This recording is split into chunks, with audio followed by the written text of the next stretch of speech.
الشهر الكريم رمضان يا حبايبي. احنا هنقابله في صورة شخص. خلي بالك، رمضان احنا هنقابله في صورة شخص. لما نقابل وجه الله الكريم هنقابله مرة في قبري، وهنقابله مرة يوم ما نقف امام الله سبحانه وتعالى. يوم ما ندخل قبري هنلاقي رجل طيب له ريح طيب وواقف عن يمين، فيجي الملكين اللي هم فاتين القبر ناكر ونكير عليهم السلام، هيجوا علشان خاطر يدخلوا لي من على اليمين، هيلاقوا هذا الرجل الصالح، هذا الرجل الطيب، يقول له ما تجيلوش من على اليمين. ليه؟ يقول له لقد كان يعطش في رمضان مخافة هذا المضجع. كان بيعطش عشان خاطر النومة دي. يبقى أنا شفت رمضان أهو في قبري. سبحان الله العظيم.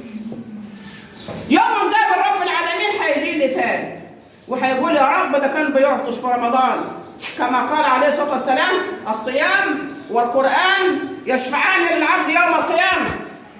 يقول الصيام أي ربي حرمته الطعام والشراب والشهوة في نهار رمضان فشفعني فيه.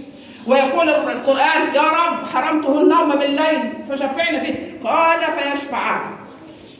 خلي بالك، الصيام والقرآن بيشفعوا للعبد يوم ما نقوم لرب العالمين.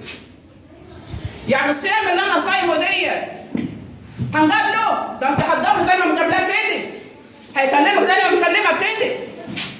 شوف بقى أنت عملت إيه في خلال وجوده. يا ترى احترمت وجوده؟ يا ترى صمت الشهر صح؟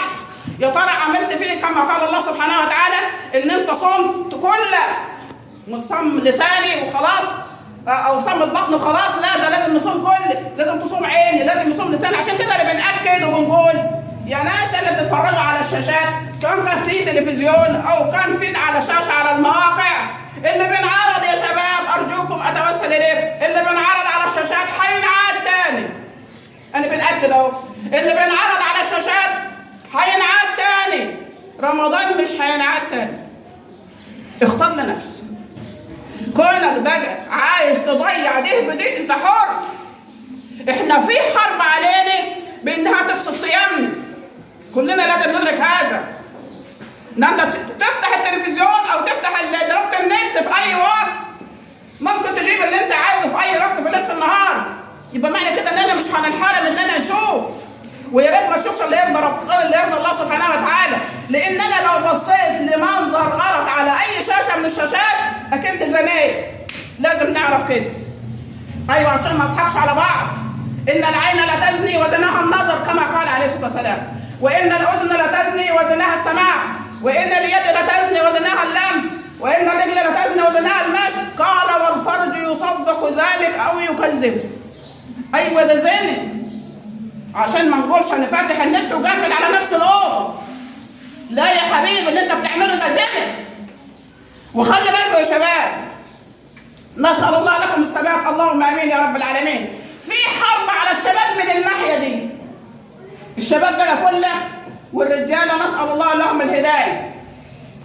بتبقى معاه مراته وسايب الغلبانه في اوضه، هو قاعد في اوضه ثانيه وفاتح النت وفاتح على مناظر عيش. ايوه بيحصل. وبالسبب دي العلاقات في الاسر اتقطعت، البيوت انخربت. ما انا بنقول لكم دي حرب علينا، الهدف منها تدمير الاسلام. الهدف بما انه دمر الاسره يبقى دمر الاسلام كله، لان الاسره دي بناء في المجتمع. وهذه الاسره اللي هي الطوبه او اللبنه في المجتمع دي بدل تدمرها